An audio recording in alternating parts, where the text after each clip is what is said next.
आज के क्लास में हम लोग डिस्कस करने वाले हैं दो बहुत ही इंपॉर्टेंट टर्म के बारे में, जिसका नाम है बीसी और एडी। हिस्ट्री के अंदर ना आपको ये दो टर्म बहुत ही बेहतरीन तरीके से पता होना चाहिए, क्योंकि आने वाले क्लास में आप जो भी हिस्ट्री पढ़ेंगे, क्लास 6 में भी अभी आप हिस्ट्री पढ़ेंगे तो शुरुआत हुआ है बस। क्लास 6 हो गया, 7, 8, 9, 10, 11, 12, ग्रेजुएशन, पोस्ट ग्रेजुएशन, यानी कि जहाँ तक आप हिस्ट्री पढ़ेंगे वहाँ तक आपको ये दो टर्म जरूर मिलता है।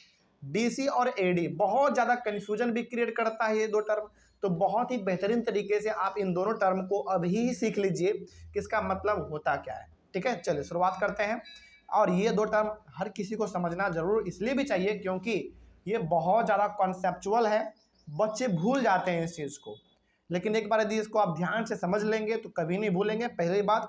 दूसरी बात, इसको जब तक आप नहीं समझेंगे ना तब तक हिस्ट्री में आप डेट को समझ ही नहीं पाएंगे, और हिस्ट्री में डेट बहुत इंपॉर्टेंट होते हैं। ठीक है, चलिए इसको हम लोग समझते हैं कि आखिर बीसी क्या होता है और एडी क्या होता है। बहुत ध्यान से इसको समझेंगे आप। BC and AD are terms used to measure time. The birth of Jesus Christ is taken as the reference point from where historians count dates. देखिए, इस पॉइंट पे ना आने से पहले हम आपको एक बात समझाते हैं।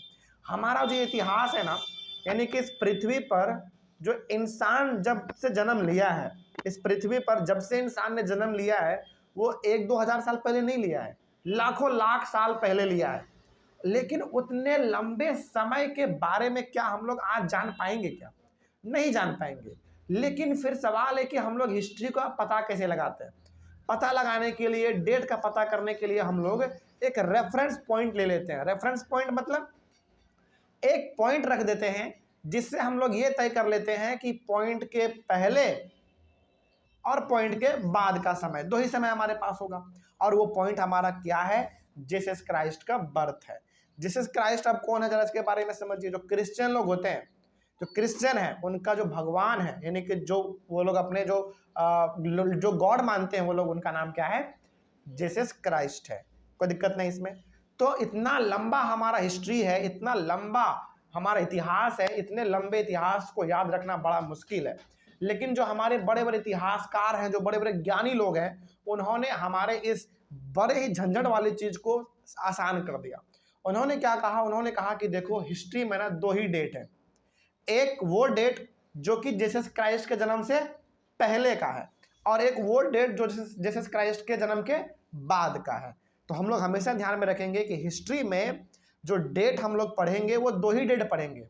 पहला डेट कौन सा होगा हमारा? जीसस क्राइस्ट के जन्म के पहले का होगा, और जीसस क्राइस्ट के जन्म के बाद का होगा। तो हम लोग जो जी रहे हैं, जिस समय हम लोग अभी बात कर रहे हैं, ये कौन सा समय है? जीसस क्राइस्ट के जन्म के बाद का है। उसके पहले क्या था क्या नहीं था वो पता नहीं, वो कुछ और था, क्योंकि हमारा जन्म नहीं था उस समय पे। चलिए शुरू करते हैं। तो पहला बात आपको समझ में आया कि बीसी और एडी ये दो ऐसे टर्म है जिसका हम लोग इस्तेमाल करते हैं टाइम का पता करने के लिए, यानी कि डेट का पता करने के लिए। ठीक है, याद रखेंगे। और डेट का पता हम लोग जो करेंगे उसके लिए रेफरेंस पॉइंट हम लोग क्या मानते हैं? जीसस क्राइस्ट का जन्म हम लोग रेफरेंस पॉइंट मानते हैं। अब इसके बारे में थोड़ा सा और जानते हैं, आपको और पता चलेगा। बीसी का मतलब पहले समझिए होता क्या है। All dates before the birth of Jesus Christ are counted backwards and are denoted by the letter BC. BC का मतलब बिफोर क्राइस्ट। बिफोर क्राइस्ट का सिंपल सा मतलब है कि जीसस क्राइस्ट का जब जन्म नहीं हुआ था उसके पहले वाले जितने भी हमारे पास समय हैं, उन समय को हम लोग क्या कह देंगे? बीसी कह देंगे। और इसको डिनोट करते हैं कैपिटल बी और कैपिटल सी से। कोई दिक्कत नहीं इसमें। यानी कि जीसस क्राइस्ट का जब जन्म हुआ उसके पहले वाला हमारे पास जो भी समय था उसको हम लोगों ने बीसी कह दिया। ठीक है, आगे बढ़ते हैं।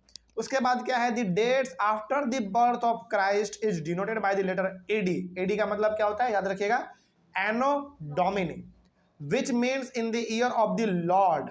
These years are counted forward.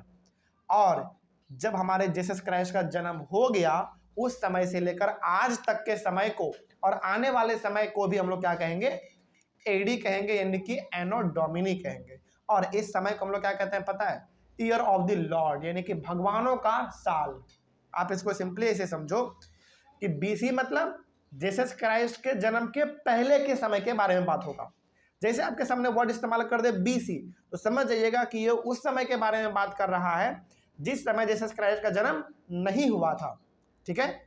और यदि आपके सामने कोई वर्ड इस्तेमाल कर दे AD, तो समझ जाइएगा कि ये कब का बारे में बात कर रहा है, जब जीसस क्राइस्ट का जन्म हो गया है उसके बाद का ये बात कर रहा है। एक बात इसमें जो और आपको ध्यान में रखना है वो ये कि जो BC है वो बैकवर्ड चलता है, यानी कि पीछे की ओर चलता है। पीछे की ओर चलने का मतलब क्या है, जीसस क्राइस्ट के जन्म के पहले चलता है, यानी कि पीछे चलता है ये। लेकिन जो एनो डोमिनी है ये आगे की ओर चलता है, यानी कि जो हम लोग अभी जिस साल में जी रहे हैं 2024 में, 2025, 26, 27, 28, 29, 30, जो भी आने वाला हमारा साल होगा वो सब का सब हम लोग क्या कहेंगे, AD कहेंगे। इसका एग्जाम्पल आप समझ लीजिए। जैसे मान लीजिए कहीं पे लिखा हुआ है 500 BC, एग्जाम्पल के तौर पे मान लीजिए कि लिखा हुआ है कहीं पे 500 BC, तो इसका मतलब आप क्या समझेंगे कि जीसस क्राइस्ट के जन्म से कितने साल पहले, 500 साल पहले। जैसे मान लीजिए एग्जाम्पल के तौर पे हम बस एग्जाम्पल दे रहे हैं, हकीकत मत समझिएगा, बस एग्जाम्पल इसे समझ लीजिए। एग्जाम्पल ये समझिए कि डायनासोर हमारे पृथ्वी से गायब कब हुआ, 500 BC में। बस एग्जाम्पल इसको आप ऐसे समझो कि हमारे पृथ्वी से डायनासोर गायब कब हुआ, 500 BC में। तो इसका मतलब आप ये समझना कि जीसस क्राइस्ट के जन्म से 500 साल पहले ही डायनासोर पृथ्वी से गायब हो चुका था। इसको आप ऐसे समझना। तो BC का मतलब समझ में आ गया, कोई दिक्कत नहीं इसमें। हाँ पूछो, सवाल क्या है।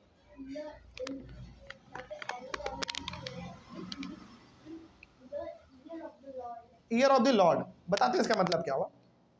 इसका मतलब समझिए क्या होता है। पहले तो आपने BC का मतलब समझ लिया क्या होता है। BC का सिंपल सा मतलब क्या समझना है आपको, फिर से बता रहा है एक बार, बड़ा इंपॉर्टेंट है, बहुत सिंपल भी है। BC का सिंपल सा मतलब जब जीसस क्राइस्ट का जन्म नहीं हुआ था। एग्जाम्पल फिर से देते हैं। कोई कह रहा है कि ये, कोई कह रहा है एग्जाम्पल के तौर पे बस समझिए कि कोई कह रहा है कि पृथ्वी से डायनासोर 500 BC में ही गायब हो चुका था। तो इसका मतलब है कि जीसस क्राइस्ट के जन्म से 500 साल पहले ही डायनासोर गायब हो चुका था। इसका मतलब ये हो गया। लेकिन यदि कोई कह रहा है कि 500 AD कह रहा है, तो इसका मतलब समझिएगा कि जीसस क्राइस्ट के जन्म के कितने साल बाद, 500 साल बाद। जैसे मान लीजिए कि एग्जाम्पल के तौर पे बस आप उसको ऐसे समझो, ये हकीकत नहीं है लेकिन एग्जाम्पल समझो बस। कोई कह रहा है कि एरोप्लेन का जो इन्वेंशन है वो 500 AD में हुआ, तो इसका मतलब आप समझिएगा कि एरोप्लेन का इन्वेंशन जीसस क्राइस्ट के जन्म के 500 साल बाद हुआ है। किसका इन्वेंशन, एरोप्लेन का। तो अब मेरे हिसाब से आपको BC और AD समझ में आ गया होगा। तो BC हमेशा हमारा किधर चलता है, पीछे की ओर चलता है। लेकिन किसके पीछे की ओर, जीसस क्राइस्ट के जन्म के पीछे की ओर चलता है।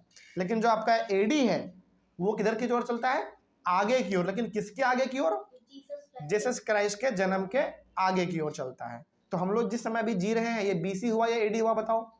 AD हुआ, क्योंकि हम लोग जो समय जी रहे हैं ये जीसस क्राइस्ट के जन्म के बाद का समय है। और आने वाले समय में जो भी हमारा समय होगा वो सब का सब AD होगा। अब यहाँ पे सवाल है कि सर आपका सवाल था कि सर यहाँ पे लिखा हुआ है AD में कि ईयर ऑफ द लॉर्ड, है ना, विच means in the year of the Lord. इसका मतलब हुआ कि AD में हम लोग सारे देवी देवताओं के बारे में जाने हैं। इसके पहले उतना ज़्यादा हम लोग देवी देवताओं के बारे में नहीं जानते थे। कोई डाउट इसमें? चलो, इस तरीके से आपका AC और BD दोनों कंप्लीट हुआ। तो याद रखिएगा ये 2 पॉइंट इतने इंपॉर्टेंट है कि आपका पूरा का पूरा हिस्ट्री का डेट इसी के ऊपर डिपेंड करता है। यदि आप समझ गए तो बहुत ही बेहतरीन है। BC मतलब बिफोर क्राइस्ट, AD मतलब एनो डोमिनी। हिंदी में बात करें तो BC का मतलब जीसस क्राइस्ट के जन्म के पहले का समय, और AD का मतलब जीसस क्राइस्ट के जन्म के बाद का समय, बस और कुछ नहीं है। चलिए आगे बढ़ते हैं। तो BC और AD आपने समझ लिया। अब कई बार ना आपको हिस्ट्री में BC और AD के बदले BCE और CE मिल जाएगा। हालांकि दोनों का मतलब सेम है। जैसे हम लोग यहाँ पे बोले थे ना BC के जगह पे नया वर्ड क्या आ गया आपके सामने, BCE आ गया। बस उसी प्रकार से जो AD है, AD के बदले में नया वर्ड क्या आ गया, CE आ गया। लेकिन दोनों का मतलब क्या है, सेम है। कोई डाउट इसमें? तो आप जैसे यहाँ पे अभी आपने समझा कि BC का मतलब बिफोर क्राइस्ट, उसी प्रकार से अब आप समझ लीजिए BCE का मतलब बिफोर क्राइस्ट का ही बात कर रहा है, लेकिन इसका जो फुल फॉर्म है वो थोड़ा सा बस अलग हो जाता है। BCE का मतलब क्या होता है? Before common era. और CE का मतलब क्या होता है? Common era. लेकिन दोनों का मतलब क्या होगा? सेम होगा। मतलब सेम है, बस नाम अलग अलग है। इसको भी समझ लेते हैं क्या है। तो हमने यहाँ पे आपको कहा कि AD और BC ज़्यादातर आपको हिस्ट्री में देखने को मिल जाते हैं, लेकिन कहीं कहीं पर BC AD नाम मिल के आपको क्या मिल जाएगा?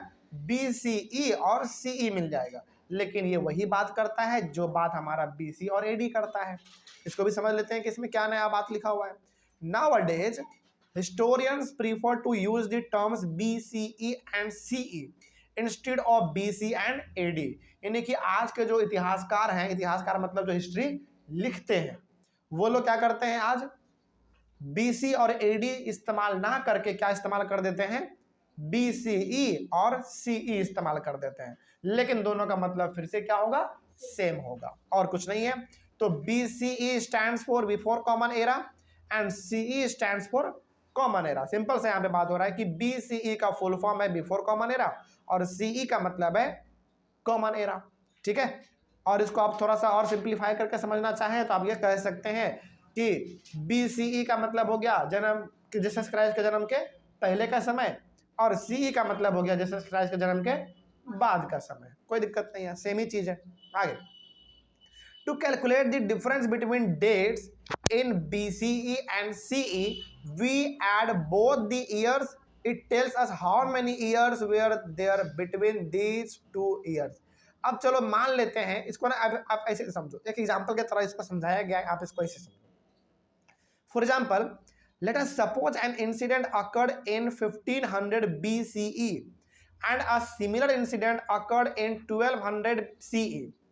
To calculate the time when the event repeated, we have to simply add 1500 of BCE and 1200 of CE, and we know that the incidents occurred 2007 years apart. चलो आप इसको ना ऐसे समझो। मान लीजिए कि कोई घटना है, चलो आप इसको ऐसे समझिए, बस ऐसे समझना।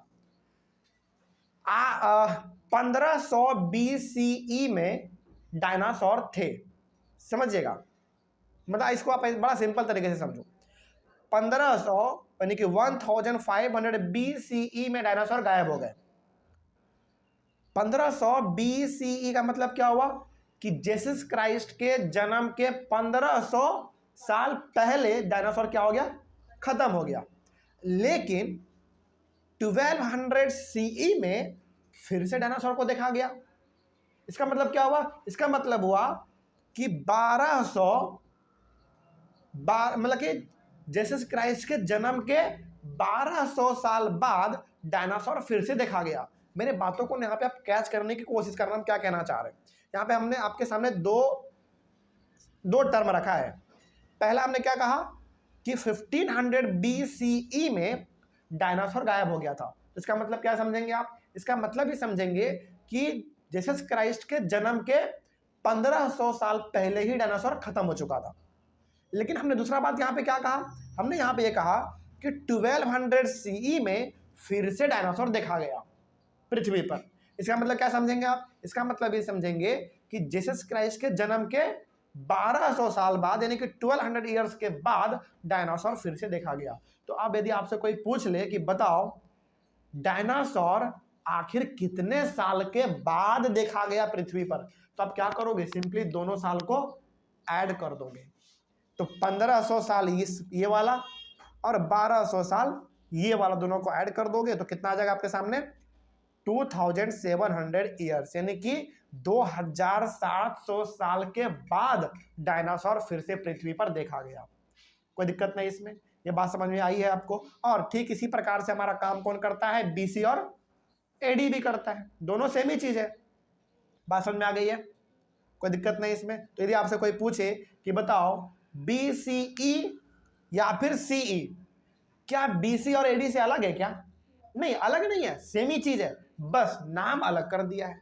कोई दिक्कत नहीं इसमें। लेकिन यदि आपसे कोई पूछे कि बताओ कोई घटना जीसस क्राइस्ट के जन्म से पहले घटा और वही सेम घटना जीसस क्राइस्ट के जन्म के बाद घटा, तो आखिर कितने साल के बाद वो घटना दोबारा घटा, इसको कैसे पता करेंगे? तो दोनों को आप क्या कर देंगे? दोनों को ऐड कर देंगे, दोनों साल को। कोई डाउट नहीं इसमें। वही बात यहाँ पे कहा गया था। इस बात को आप आई होप समझ गए होंगे। तो इस तरीके से आपने बहुत ही इंपॉर्टेंट टर्म के बारे में आज समझा है, बीसी और एडी, और दूसरा आपने क्या समझा, बीसीई और सीई के बारे में आपने समझ लिया है। ठीक है, चलिए नेक्स्ट टॉपिक हम लोग डिस्कस करेंगे, वेयर डिड पीपल लिव, पहले के लोग कहाँ पे रहते थे, ये हम लोग देखेंगे अपने इस वाले टॉपिक में। तो मिलते हैं हम लोग अपने अगले क्लास में। Thank you very much.